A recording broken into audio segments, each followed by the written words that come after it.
Well, hello everyone, and thank you for joining me for the webinar Living in Your Zone of Genius, How to Lead and Succeed on Your Terms.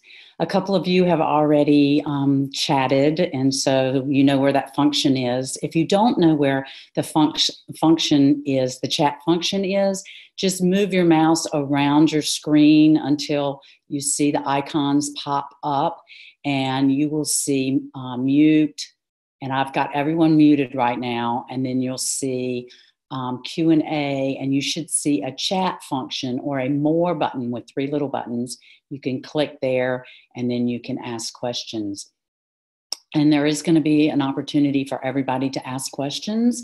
So you can put your questions in the chat box, and let's see. Hi, Martha. I'm glad you're here. Hi, Adele. Thank you for being here. Hi, Barb. Thank you.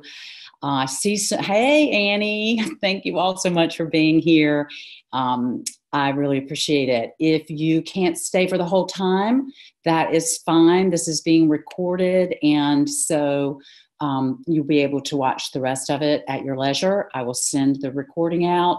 If you have questions and you can't stay for the whole time, get your questions in the chat box. I've already had some questions emailed to me, so I will be addressing those tonight during the webinar. I am going to turn my camera off so that we can all concentrate on the material at hand. And so my little photograph here won't be a distraction, but I will come back at the end to do the Q&A piece. So I'm going to find there we go. And if there are any issues, put your issues in the chat. Okay? Okay. So thank you all so much for being here. We are going to be talking about living in your zone of genius. And for me, the zone of genius is available to all of us. And it's available to all of us at any time. So I got a chat. Let's see. Someone said, I can still see you. Well, if you can still see me, that's good. I can't see me, so I'm not a distraction to me. How about that? Is that okay? I'm being a distraction to myself. Okay. So when I think about genius and being in our zone of genius, and there we go.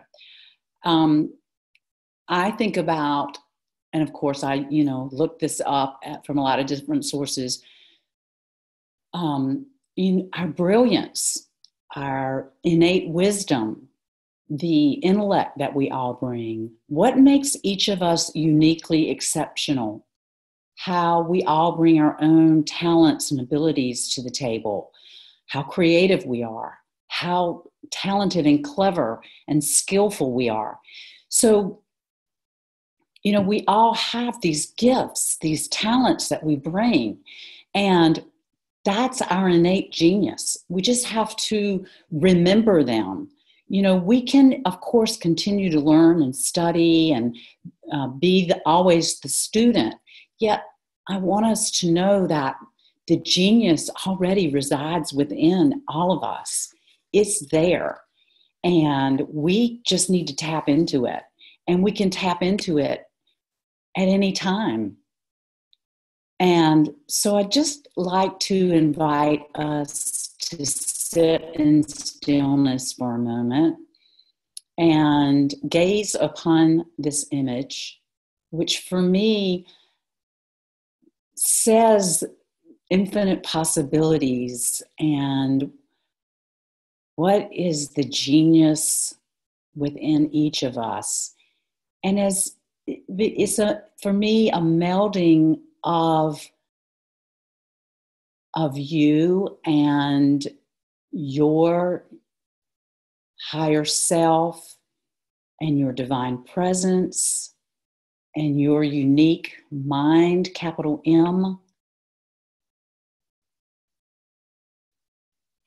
and you here on this plane Earth.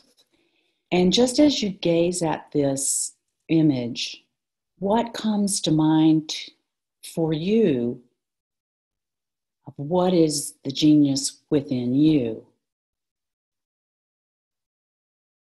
And perhaps you want to bring a soft gaze to the image, and just whatever arises, just breathe in through your nose and exhale through your mouth. And again, breathing in and breathing out.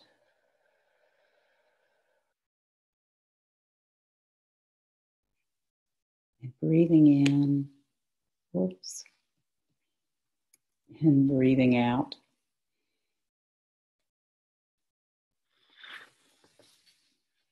And then whoops, whoops. What gets in the way of us being our best? What gets in the way of us living in our zone of genius? And I know what gets in my way is me. And it's my fear of what will other people think if they don't like my creativity or my brilliance or my wisdom. And so if I talk myself out of doing it, then I have an excuse for why I didn't shine brightly. And I wonder if anybody else maybe shares this. Or if I'm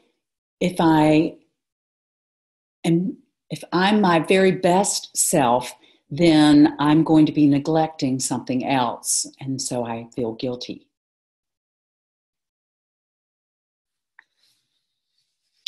And I want to share with you one of my favorite writings from Marianne Williamson. And if you'd like to just close your eyes and listen to these words, I'm sure many of you have heard them many times before, and they're worth repeating. Our deepest fear is not that we are inadequate. Our deepest fear is that we are powerful beyond measure. It is our light, not our darkness, that most frightens us. We ask ourselves, who am I to be brilliant, gorgeous, talented, fabulous? Actually, who are you not to be? You are a child of Goddess. Your playing small does not serve the world. There is nothing enlightened about shrinking so that other people won't feel insecure around you. We are all meant to shine as children do. We were born to make manifest the glory of Goddess that is within us. It's not just in some of us, it's in everyone. And just as we let our own light shine, we unconsciously give other people permission to do the same. As we are liberated from our own fear, our presence automatically liberates others.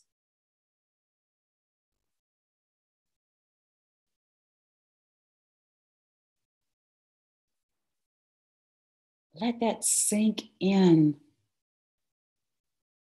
As we let our own light shine, we unconsciously give other people permission to do the same. As we are liberated from our own fear, our presence automatically liberates others. As we live in our genius zone, we invite other people to live in theirs. So here's some famous genius failures. Perhaps you've heard these stories many times before. Again, I believe they bear repeating. What have you heard that you're believing? Where are you not shining because someone else told you something? that is not true. Albert Einstein was told he would never amount to much. What if Michael Jordan had never picked up the basketball again? I mean, I think that watching Michael Jordan, I think that was, for me, it was the first time I heard the term being in the zone. I mean, Air Jordan flying through the air and dunking the ball.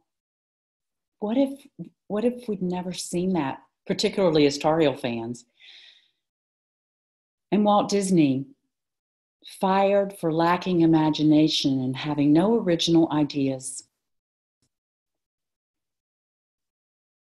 What if Steve Jobs had remained depressed?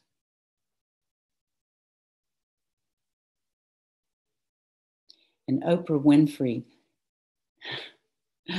not fit for television. And the Beatles rejected. They have no future in show business. I ask you again, what are you believing that other people have told you? What are the thoughts in your own head that you're believing that weren't even put there by you? I know that oftentimes I find myself thinking things and I think, I pause and where did that come from? Do I believe that? You know, I spent 25 plus years in corporate marketing and business development. And this is basically how I looked. I had no sense of myself. I had no boundaries. I didn't know how to ask for help. All I said was yes. And I was miserable.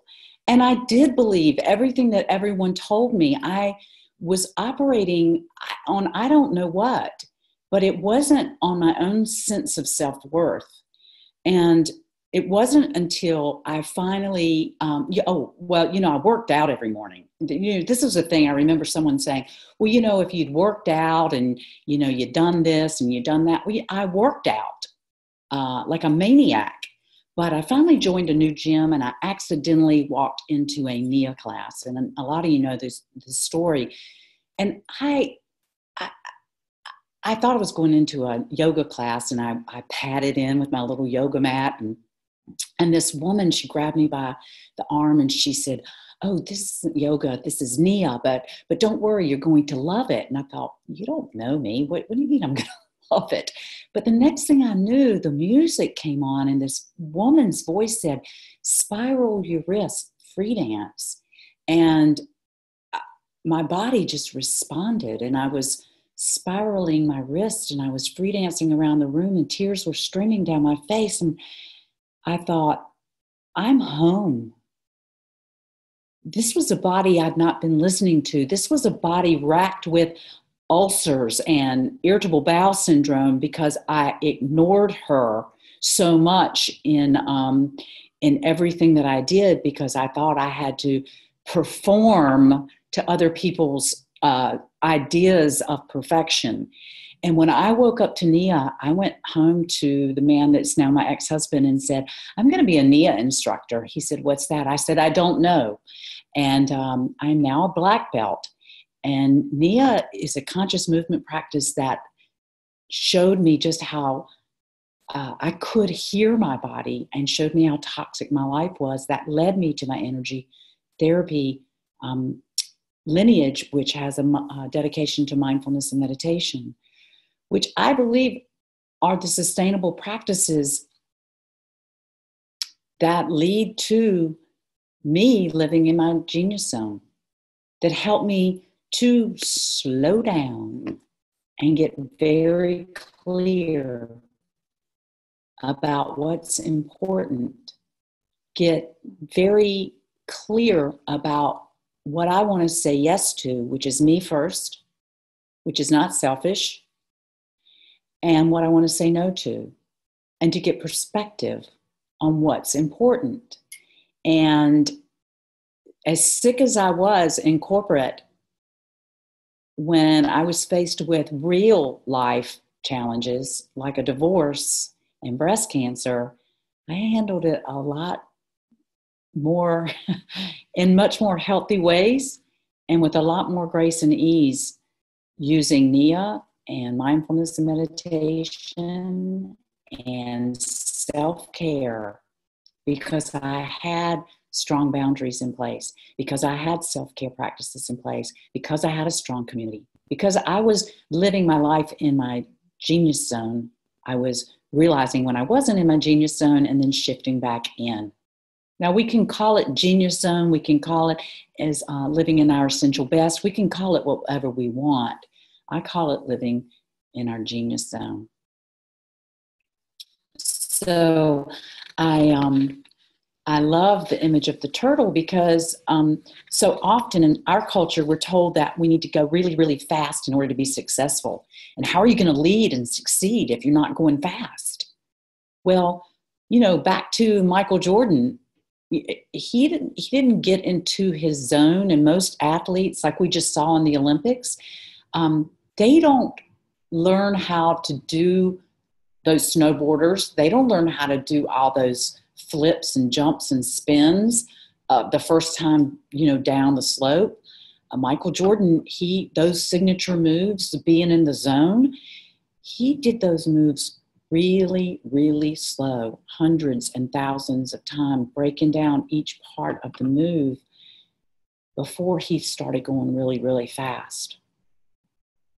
And he didn't wake up, you know, these athletes don't wake up in the morning and have a list of 25 things they're going to do that day, or even 10 things or 5 things. They have one thing they're doing that day. And then if they finish that one thing, they do one more thing. Very focused. They've got their priorities straight. They know what's important. And the biggest thing that's important is their self-care. So when we talk about living in our zone of genius, yesterday I saw this great story on LinkedIn. Ariana Huffington, she's someone I really admire. Her new company, Thrive, is all about self-care, getting enough sleep. And she published a story about the CEO of Campbell Soup, this woman who says the way that she stays in her, or she didn't call it her zone of genius, but basically the way she stays clear and focused and her most productive is to get a good night's sleep, to eat very good, nutritious food, and she gets up early in the morning and takes a 45-minute walk in nature. To me, that's living in her zone of genius. So we pretty much know what our zone of incompetence is, right? It's when we basically don't know what we don't know, right? And our zone of competence is when we know what we don't know.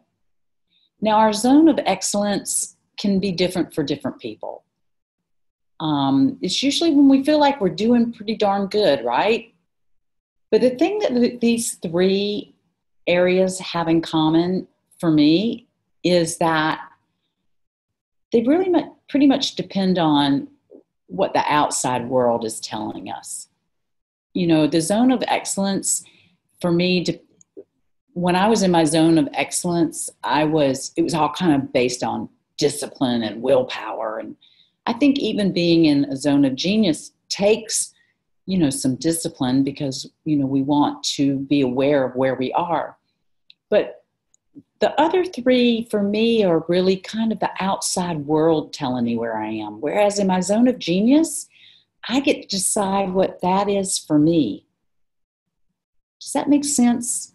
Because I know what my zone of genius is. I know what my brilliance is. I know what my strengths are.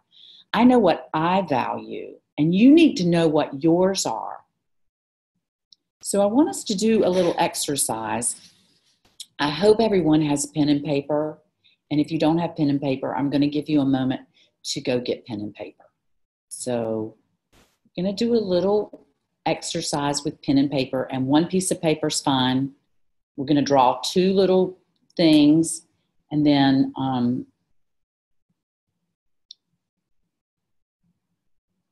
just going to give you a minute. get pen and paper. And then I'm going to show you what we're going to draw.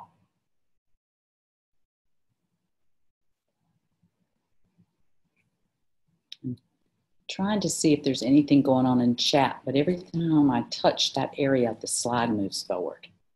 Here we go.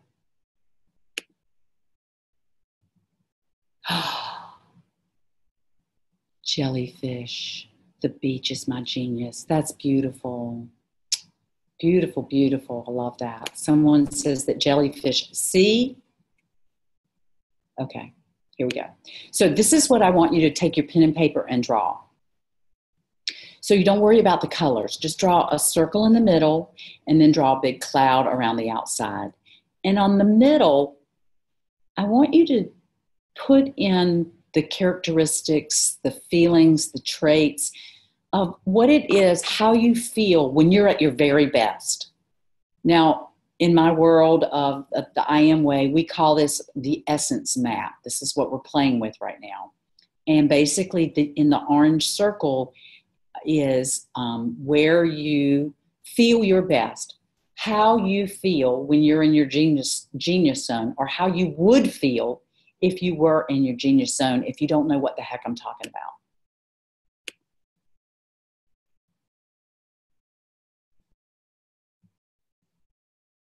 So for me, these would be things like, I feel clear-headed and energized. Oh, shoot. Here we go again. I didn't want you to see that yet. I want you to just put down how you feel. Supported.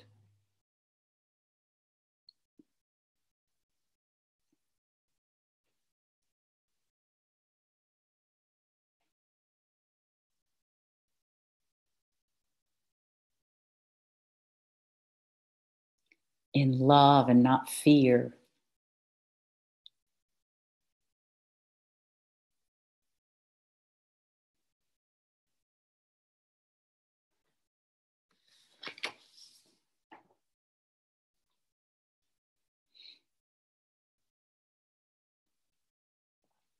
And then when you're done with that, how do you feel when you're not in your zone of genius? How do you feel when you're not your best? So this could be, the opposite, or it could be maybe how some of our famous failures were feeling before they became coined as geniuses. I think Steve Jobs said he was depressed, and he's asking, is giving a feeling of essence when I'm in this zone? Well, you might feel generous. So yes, giving, you could have a feeling of generosity. Beautiful. It's a beautiful one. And the opposite of feeling generous might be that you are feeling you're in scarcity or feeling selfish when you're in the purple zone, which would be when we're not in our best. For me, that's when I'm feeling tired. Like I said, Steve Jobs, he was feeling depressed. Maybe this is when you didn't get enough sleep and you feel maybe irritable, frustrated. Maybe you're in judgment of yourself or others, feel guilty, feel unmotivated. And so now I will share with you an example of one of these, unless somebody would like to share their own now. And what I can do is go to chat. Well, here we go. I barely touched it. So again, like I said, this is the work from the I Am Way, and Karen Tax is the creator and founder of the I Am Way, and one of my mentors and colleagues now. So this is just an example of one person's as in the genius zone or in the essential best, someone said they felt knowledgeable, passionate. They felt present, like they were in the here and now. They felt calm, in the flow, confident, appreciative, playful and happy, open, curious. All these yummy, wonderful things. Don't we want to stay in this zone all the time? But then when they were in drama, which is not always a bad place to be, we learn a lot when we're in this purple area, not in their essential best, not in their zone of genius. They felt in conflict, or that they were having to make a sacrifice. They're comparing themselves, felt overwhelmed, want to blame others, felt in fear, felt really busy, and that they should be doing other things, or got into martyr thinking, or became victims. This is one of my favorites: not enough time, not enough money, not enough. So can anybody relate to any of this? Does anybody want to share maybe if anything is arising for you when we think about this? Because I want to talk about how we can very quickly shift from drama back into our essential best. How we can, when we recognize that we are in conflict, or that we are judging ourselves or others, or we're feeling tired, or we're feeling unmotivated, the most important thing is to realize where we are. And most of you all know what a huge proponent I am of meditation, and how meditation really helps us with that self-awareness of where I am, and then being able to switch it. But the first thing I want to talk with you about is self-care and mantras. And some people like affirmations, and many of you may already have affirmations that you use, and I love affirmations. But this is a mantra, or I like to say a womantra, womantra. And this is really powerful if we put our hands together at our heart, although we don't have to. It's even more powerful if we look in the mirror and we look into our eyes and we say our name. I love you. Of course, I would say Haven, I thank you. Haven, I respect you. And there's such power in our language. So the opposite would be if I thought about, the negative self-chatter that I have. We have, as humans, a negative bias. So left to our own devices, the first thing I'm going to think about is something negative, or I'm going to go critical on myself or others, or go into judgment. So having a positive mantra first thing in the morning, before my eyes even open, can be really, really powerful for setting me up for success. Now, this mantra comes from Masaru Emoto, and many of you may know his work. He was a Japanese fellow who started studying water a couple of decades ago, and he bought a high resonance magnifier microscope, and he would freeze water and take photographs of them. After showing the water pictures of words, saying words in all languages, playing music. Now, these are the water crystals where he used positive words such as truth, thank you, love, honor. And I just want you to spend some time looking at how water responds to the written word, the verbal word, when it's positive.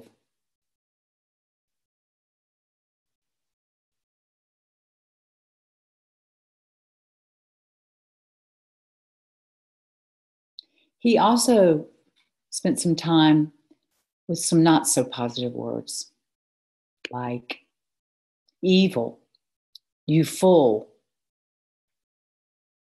I hate you.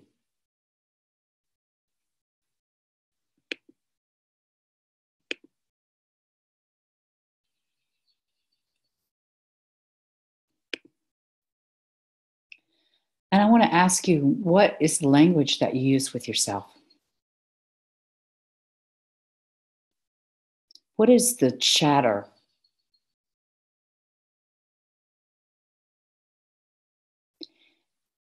And I want to remind you that we are, as human beings, anywhere from 55 to 60% water.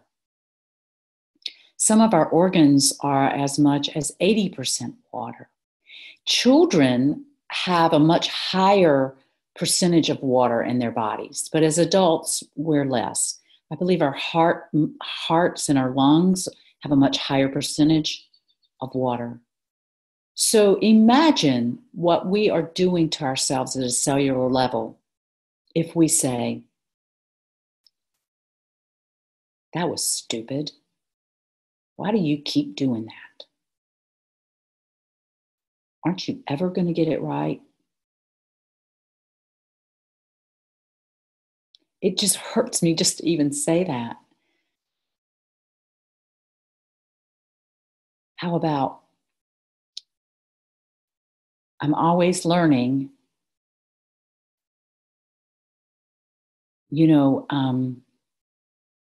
if we could treat ourselves as tender as we treat infants and toddlers and kittens and puppies, if we could remember how fragile we are, if we could remember, I really want to go back to this beautiful water crystals. I love you. Thank you. Honor. Forgive. Acceptance.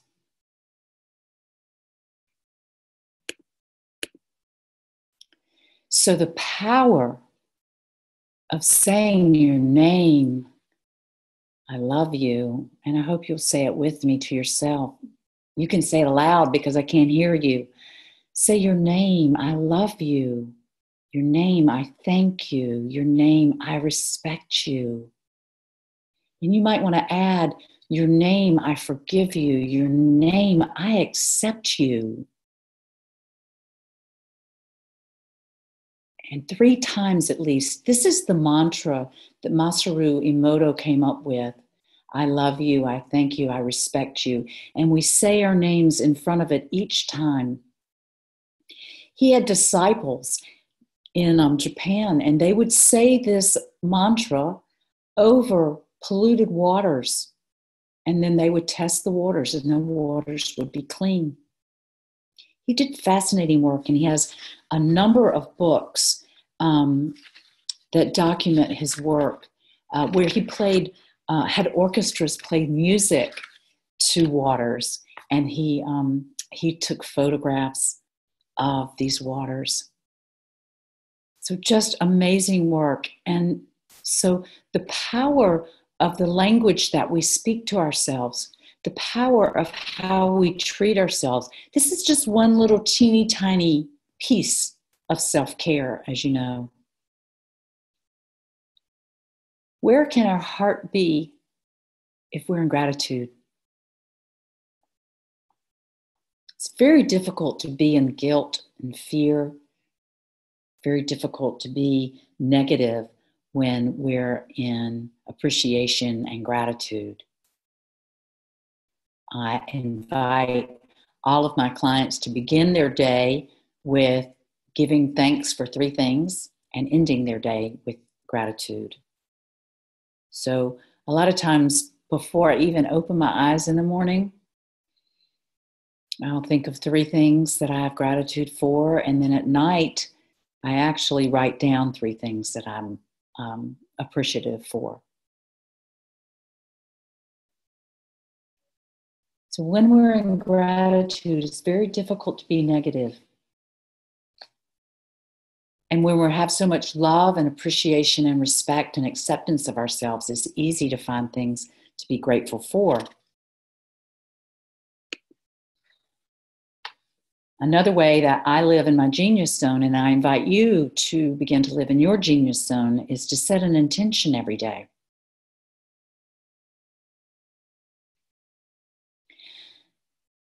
If you're not setting an intention for your day, you're allowing the world to set its intention for you. And I invite it to be something very simple, self-centered. Today, I will be loving to myself. Today, I will be patient with myself. Today, I will be kind to myself in every way.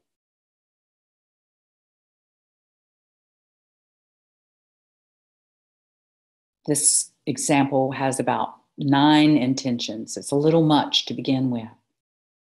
But living with intention, in NIA, we begin every class with a focus and an intention.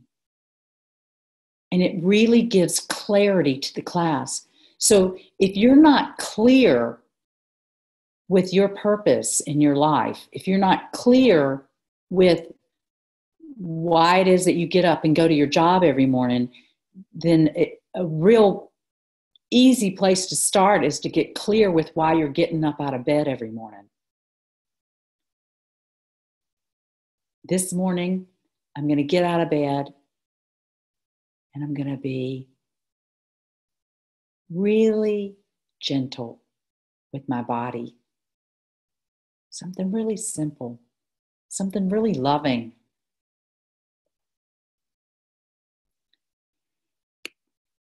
So I'd like for us just to sit in stillness for a minute.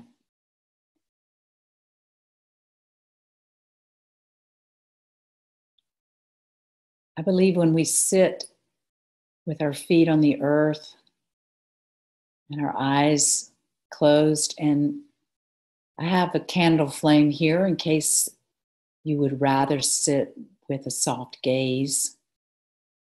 I have some clients who it's just uncomfortable to sit with their eyes closed. So we're just going to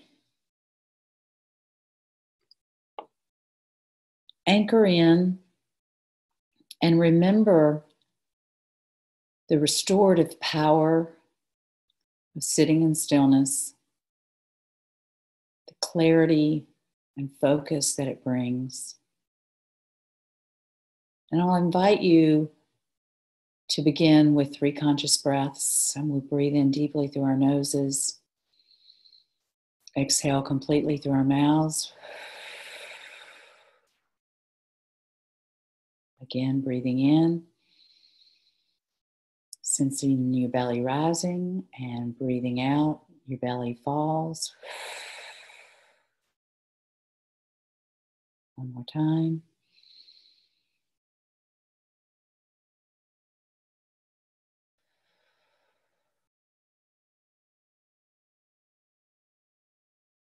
And breathe normally.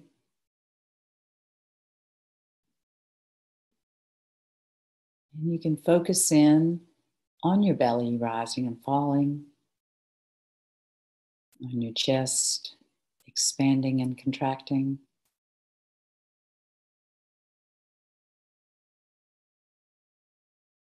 You can also zero in on the air as it enters your nostrils and as it exits your nostrils. You can get really subtle with this and sense the coolness of the air coming in and the warmth of the air going out.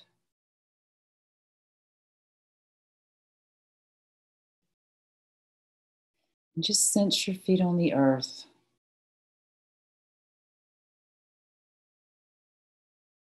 Perhaps they feel heavy or maybe light.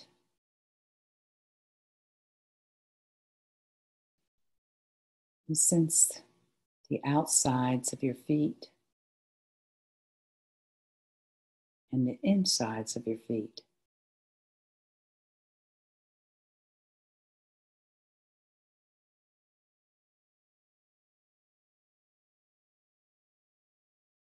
And now bring your attention to your belly.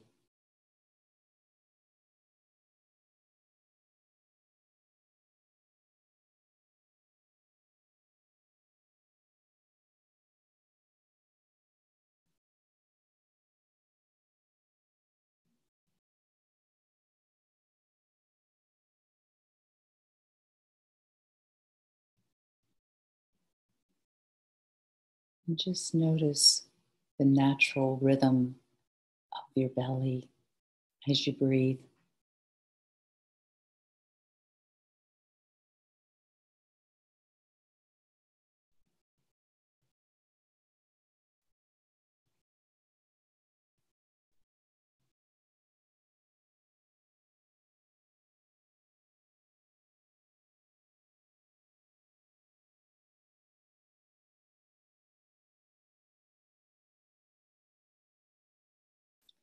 Now bring your full attention to your hands. Notice your palms, your fingers, the backs of your hands.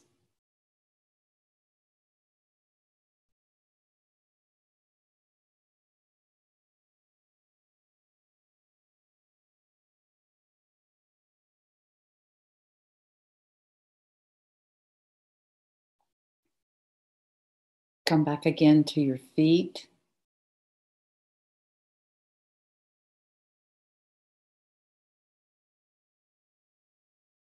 Back to the belly. Back to your hands.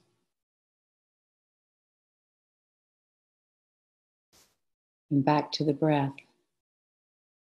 Taking 3 conscious breaths. Breathing in through our noses. Exhaling through our mouths.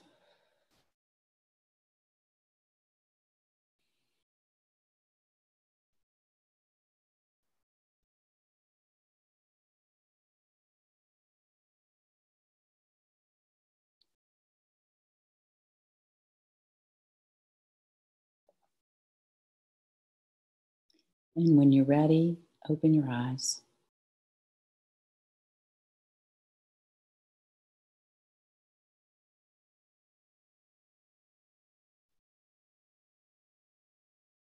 So at any time we're feeling overwhelmed, out of alignment, in fear, in drama, we can just take a few moments and anchor into these 3 points in our body. We can actually just do the 3 conscious breaths, or maybe 6. I like to do them just before an important meeting, a webinar, a phone call to Time Warner Cable or other internet provider. And it calms the nervous system. It slows the heart rate.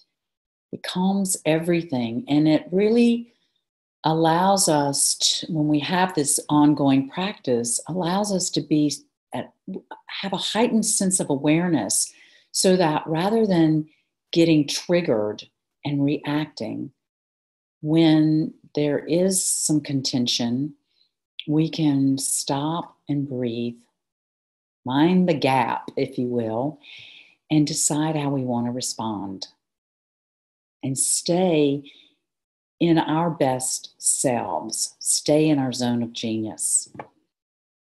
And, all of this is possible because we're real clear about who we are and what's meaningful to us. We're real clear about our values. And those are in alignment with how we're living our lives. And if they're not, we get them in alignment. We understand what our strengths are. And we know what motivates us. And we work within this framework. And if we're not in that framework, we get clear, or we work to get clear about what our framework is, and we get in alignment with that. And meditation and self-care helps us get that clarity. And boundaries go right in line with that. You know, when we know what our values are, we know what doesn't matter, and we know what to say no to, and we know what to say yes to. And self-care is saying yes to you first, and this is not selfish. It's the old saying of filling up your vessel first. It's putting your oxygen mask on first so that you have breath in order to help others put their oxygen mask on. What would be the point of running around an airplane with no oxygen, helping other people put their mask on? So, you know, I tell a lot of my clients, you know, what is going to happen to your family and friends that you're desperately running around taking care of if you're sick or dead?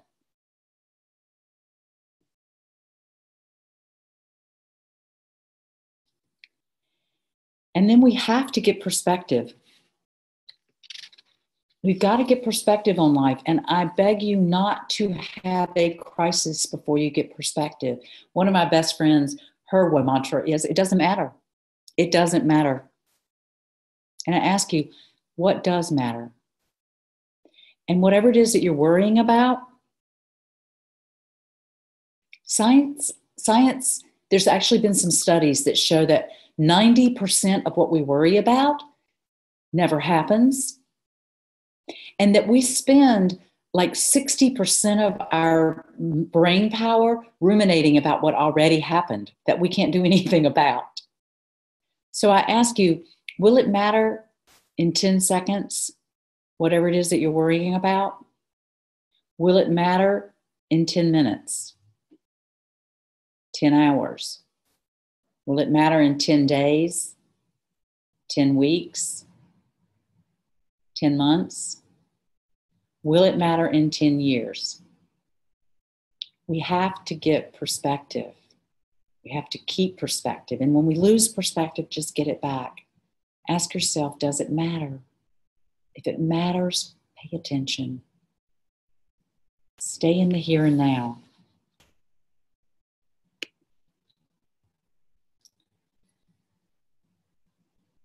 So my client Claudine, she used to say, well, when we did our deep dive, she never went to the ladies' room, bless her heart. She said that I helped her get to her truth and to hold her value up for everyone to see. She says, she empowered me to make myself a priority. She helped me break down barriers in my own mind and to maintain the boundaries I set. Haven helped me do all of this with encouragement, with wisdom from her practices, and without judgment.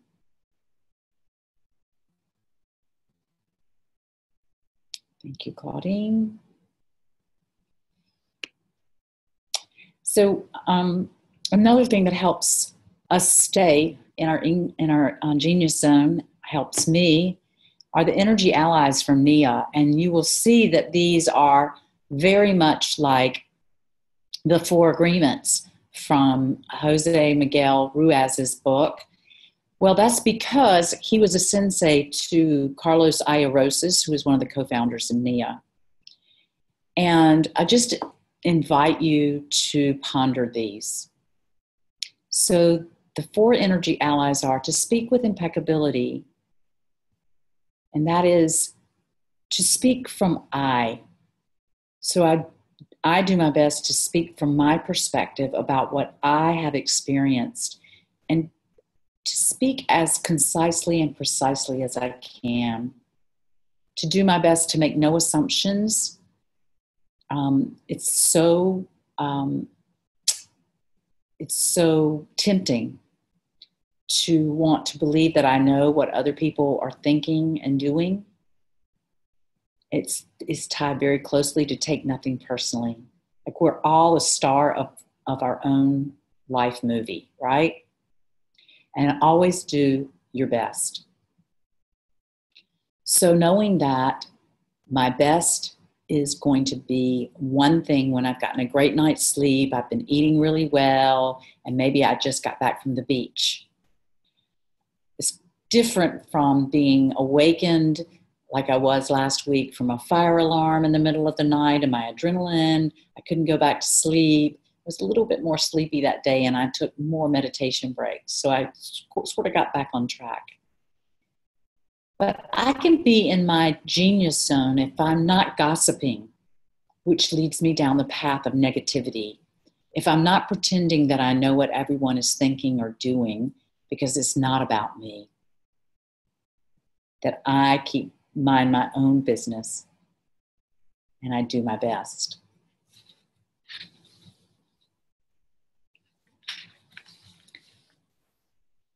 So where do you want to live? In what zone do you want to live in? Do you want to live in a zone where other people are in control, or where you're letting other people be in control? Or do you want to be setting the parameters of your own life and living in your genius zone? Alicia said, I used to sit in my car in the parking lot in the morning trying to figure out how I could get out of coming into the office. Then I met Haven at our company health fair. After a few weeks, I stopped sitting in the car, parked it, got out and walked in. I began to realize I added real value to the company. I truly enjoy my work, the flexibility, and the environment. Nothing changed but me and my attitude and my perspective. This was really a great story. Alicia wanted to look for a new job when we met. She actually was looking for a new job. And she was thinking about starting a side business. And after we started working together, she realized that she just needed to stop blaming the rest of the world and look at herself and change some things. She really just started a meditation practice, gratitude practice, setting intentions. And she realized she really had it good. She needed to stop listening to what other people at her job were telling her about what it was that she did. She worked for a company where her job just really wasn't that valued, but she knew that every job at her company is valued. And when she changed her perspective, she actually started having a lot of fun at work. And when she started to value her job, other people started to value her job. It's amazing how when we make a change, we can change our entire environment. I had a client, Lisa, who worked in a very toxic environment. And Lisa, when she changed, her entire department changed. Not overnight, but over the course of a few months. Everything changed for Lisa and her company. And that's the work that I really like to do with people, is helping them set themselves up for success, helping people live in their zone of genius. And it really is about finding out where you are and where you want to be. And, it's meeting someone when they're at the Steve Jobs depressed zone, or maybe not that bad, and they're ready for a change. And, many of you know me, and you know that I'm a coach. And what I do is I offer that support and that accountability so that you can make real change in your life, so that you can instigate the new self-care regimen where you can have the accountability of the daily gratitude, the daily intentions, the daily meditations, and beyond, because it does go beyond that. It goes beyond that into what is it that you value? Are you clear on your strengths? And are you clear on what motivates you? And so I want to thank you all so much for joining me today. And as my thank you, I'd like to offer you all complimentary discovery sessions. And in those sessions, we will go deep into what your particular challenge is. And this is an opportunity to talk over the phone for 30 minutes on your specific circumstance and situation, and uncover where you want to be, what your zone of genius looks like, and how you can live there all the time. So I've got a place where you can go, and I'm going to put this in the chat. Whoops, Swanee, going to put this in the chat so that you can click on this link and go directly into the chat and or click on that, or you can write it down, or you can just email me and we can coordinate our schedules. It's haven@havenecarter.com, and give me some times and dates where you have availability to talk, and we will get that scheduled. So I am ready for questions or answers. And Martha Hayes says, is it MailChimp or mailchi.mp? And it is mailchi.mp. I know that is crazy. But this is MailChimp now has this new landing page thing. And I just signed up for a paid prescription, and I still can't get just a simple landing page address. So it is https://mailchi.mp/havenecarter.com/genius zone. And that'll take you to a page. That'll then take you to a page where you can sign up, or you can just email me. And thank you, Annie Freed, for putting that in the chat for me. I really appreciate that. That is community. That is living in your genius zone. I so appreciate that. So we all are really there. And Annie says she truly needed the 3 breaths today. Thank you so much for that. Mary says, so wonderful. Thank you. Thank you all for coming. I really appreciate it. Does anybody have any questions? I know that we're running a little short on time, but I do want to, a lot of you all I know, and I adore you all, and you all are so wonderful for coming to the webinar. And I really do, if you want to have a chat, it's confidential, no obligations. And it's a chance for us just to dive a little bit deeper on what we talked about tonight, and to talk about your unique situation.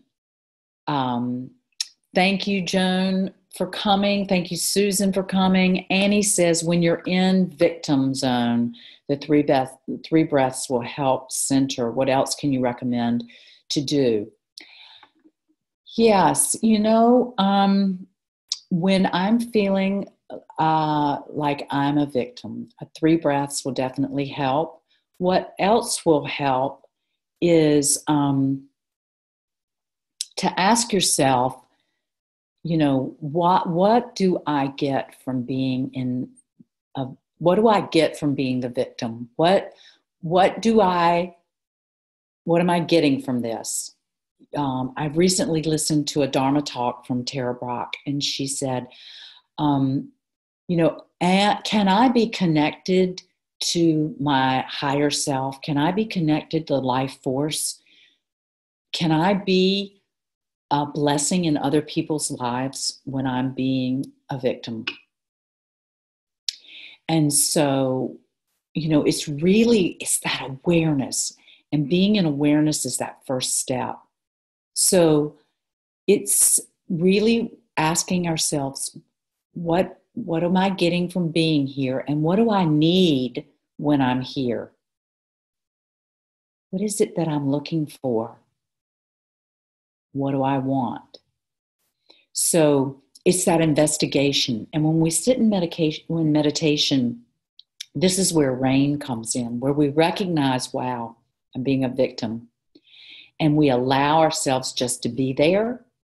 And then we investigate it without telling ourselves stories, without being in judgment, and without identifying ourselves as a victim. I'm just here. This is where I am. So that's where I would start. And I would just ask myself, I want to be somewhere else.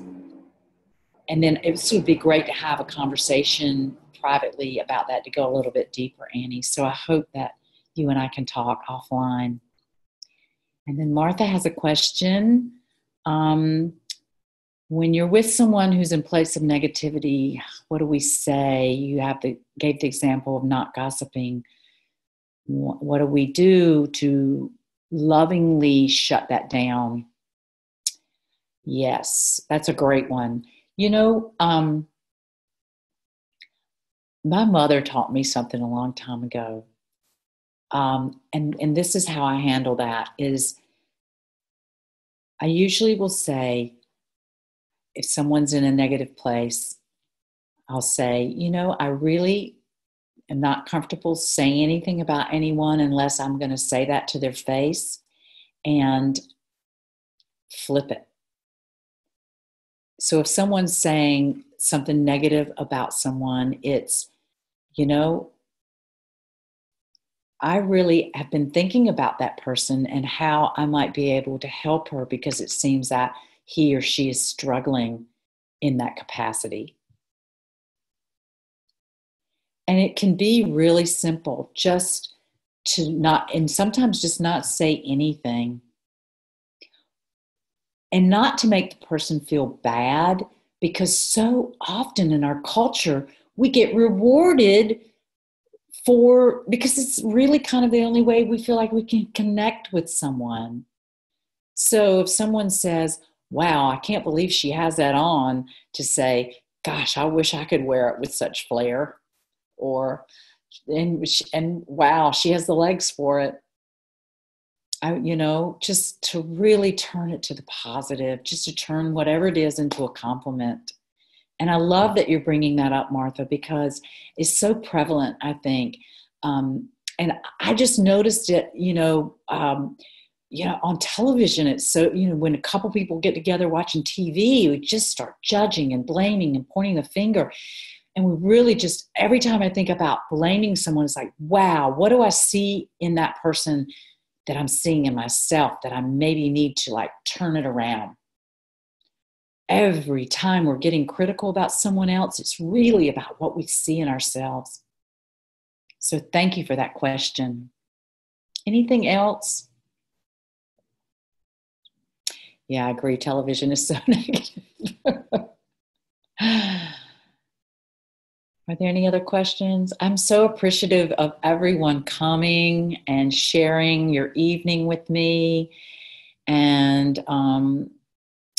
it's been such a blessing. And some of you are saying it's a blessing to you. You're a blessing to me. Oh, so thank you. I think that might be all the questions. I'm not seeing any other coming in. And let's see. I'll give it just a couple more minutes. I do want to give a shout out to someone emailed me today and said they hoped I was going to give a shout out to The Big Leap, Gay Hendricks. Shout out to Gay Hendricks. I've never read the book. The Zone of Genius and Genius Zone is around in so many things. I said, well, please come to the webinar and tell me if I'm teaching what he teaches, because I have no idea. So shout out to Gay. I know a good friend of mine, one of my favorite people in the world, was just reading his book, and she was going to come tonight. I'm not sure if she actually made it on. There's a lot of stuff to manage technically, and I'm not sure I saw everybody. But if it crossed over, someone said there's not an original idea left. I hope that there is someday somewhere, but if there was, we wouldn't be making the same movie over and over again. Although I think that there was one original movie this year that won Best Original Screenplay, which was actually a really good movie. And right now I can't remember the name of it. But all these great ideas are energy, and everyone has them at different times. But these ideas, a lot of the living in our zone of genius is based in the work of Karen Tax and the I Am Way. And then it's got my spin on it, and it's got my teacher Ranga's spin on it. And a lot of it's based in mindfulness and meditation. And it's about remembering who we are and being grounded in our intuition of knowing what we believe in, knowing what our values are, believing in ourselves, and not listening to what we're being told because a lot of what we're being told is inviting us to just status quo, be a lemming, follow when that wants us to be in a zone of competence or wants us to maybe even strive to be in excellence, but excellence is how someone else has defined it. Whereas our zone of genius is ours. It's our brilliance. It's our creativity. It's our wisdom. It's yours. And it's unique. And no one has that but you. So everyone has their zone of genius, and everyone is a genius. So thank you so much, and blessings, and let's be in touch. Good night.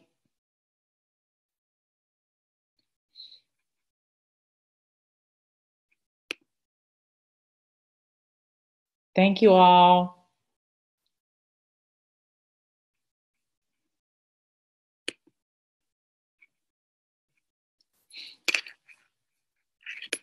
Oh, one more chat. What's that? Night, night. Night, night, Martha. You're a doll.